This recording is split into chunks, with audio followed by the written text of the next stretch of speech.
महत्वाची बातमी, आरोपी विशाल गवळीचा ताबा घेण्यासाठी कल्याण पोलिसांचं पथक हे दाखल झालंय। कल्याण कोळशेवाडी पोलीस नौपाडा पोलीस ठाण्यामध्ये पोहोचलेले आहेत। मुख्य आरोपी सध्या ठाण्यामधल्या नौपाडा पोलीस ठाण्यामध्ये आहे।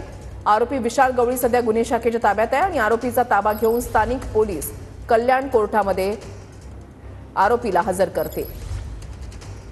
कृष्णा सोनारवाडकर आमचे प्रतिनिधी आमच्या सोबत आहेत, थेट जाऊयात कृष्णा यांच्याकडे। कृष्णा,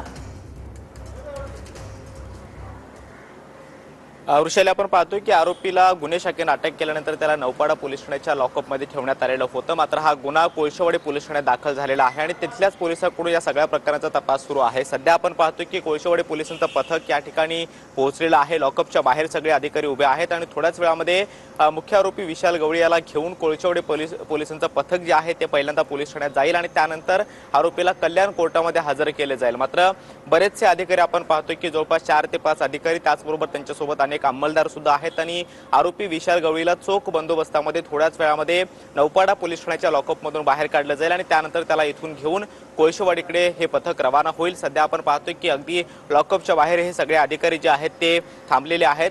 काल विशाल गवळीला शेगावमधून अटक केल्यानंतर क्राईम ब्रांचचं पथक जे आहे ते या लॉकअपमध्ये घेऊन त्याला आलेलं होतं आणि तिथे त्याला ठेवण्यात आलेलं होतं। आता आपण पाहतो की विशाल गवळीला घेऊन पथक जे आहे ते बाहेर पडताना पाहायला मिळतं आहे। थोड्याच वेळामध्ये आरोपीला बाहेर काढलं जातं आणि ते कल्याणच्या दिशेनं हे पथक जे आहे ते रवाना होणार आहे। मात्र या सगळ्या प्रक्रियेमध्ये आपण पाहिलं तर आरोपीला नेताना चोख पोलीस बंदोबस्त जो आहे तो सुद्धा पाहायला मिळत आहे। आता आपण पाहतो की आरोपीला बाहेर काढण्यात आले, पोलिसांची मोठी एक टीम आरोपीच्या सोबत असणार आहे आणि त्याला या बंदोबस्तामध्ये इथून घेऊन जाणार आहे। नौपाडा पोलीस ठाण्याच्या लॉकअपमधून ही दृश्य आपण पाहतो आहोत। आरोपीला बाहेर काढण्यात आलेला आहे आणि पोलिसांची टीम आरोपीला घेऊन आता निघताना पाहायला मिळते आहे।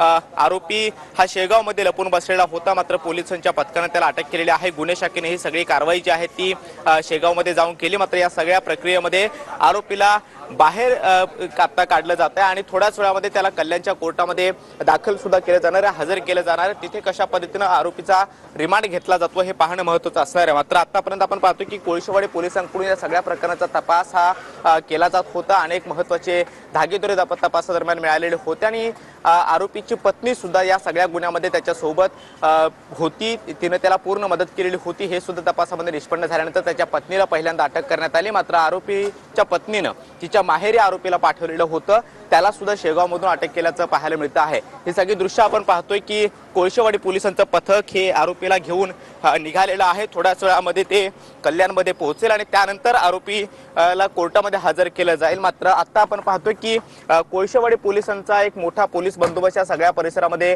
पाहायला मिळत होता। आरोपीला आता घेऊन जाण्यात आलेला आहे आणि त्याचं मेडिकल करून किंवा इतर जी काही प्रक्रिया आहे ती पूर्ण करून त्याला दुपारपर्यंत कल्याणच्या कोर्टामध्ये हजर केलं जाईल। मात्र कोर्टात हजर केल्यानंतर कशा पद्धतीने पोलीस तपासातील माहिती समोर ठेवतात, कोणकोणते मुद्दे मांडतात हे पाहणं महत्त्वाचं असणार आहे। कारण या सगळ्या गुन्ह्यामध्ये आरोपीनं जे काही कृत्य केलेलं होतं, त्यानंतर 13 वर्षीय अल्पवयीन मुलीचं पहिल्यांदा अपहरण केलं, त्याच्यावरती लैंगिक अत्याचार केले आणि त्यानंतर तिची हत्या करून कल्याणच्या बापगाव परिसरामध्ये तिचा मृतदेह जो आहे तो फेकलेला होता। या सगळ्या गुन्ह्यामध्ये त्याची पत्नी सुद्धा त्याला पूर्णपणे मदत करत होती। शिवाय एक रिक्षा चालक ज्यानं मृतदेह वाहून नेण्यासाठी या सगळ्या मध्ये मदत केलेली होती, त्याला सुद्धा यामध्ये आरोपी बनवलं गेलेलं आहे। मात्र आता कोळशेवाडी पोलीस कशा पद्धतीने येत्या काळात तपास करतात, आज आरोपीला कोर्टात हजर केल्यानंतर कोणकोणते मुद्दे किंवा तपासातली माहिती कशा पद्धतीने मांडतात हे पाहणं महत्त्वाचं असणार आहे। मात्र सध्या कोळशेवाडी पोलिसांचं पथक आरोपीला नौपाडा पोलीस ठाण्यातून घेऊन निघालेलं आहे।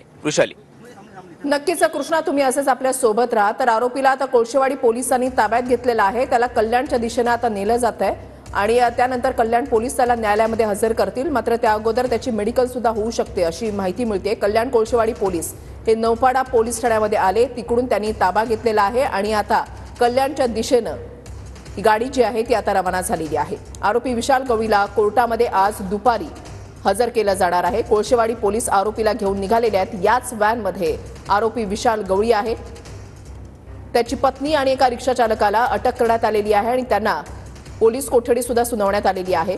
आज आरोपी विशाल गवळीला कोर्टामध्ये हजर केलं जाणार आहे। महत्त्वाची बातमी आपण पाहताय, कल्याणमध्ये अल्पवयीन मुलीवर अत्याचार आणि तिच्या हत्येच्या प्रकरणात विशाल गवळीला शेगावमधून अटक केली। गुन्हे शाखेने ही कारवाई केली। सापळा रचून आरोपी विशाल गवळीला अटक करण्यात आली आणि त्याच्यानंतर त्याला नौपाडा पोलीस ठाण्यामध्ये आणण्यात आलेलं होतं. आता कल्याण पोलिसांनी त्याचा ताबा घेतलेला आहे. कोळशेवाडी पोलिसांनी आरोपीचा ताबा घेतलेला आहे. कल्याणच्या दिशेनं हे पथक जे आहे ते आता रवाना झालंय.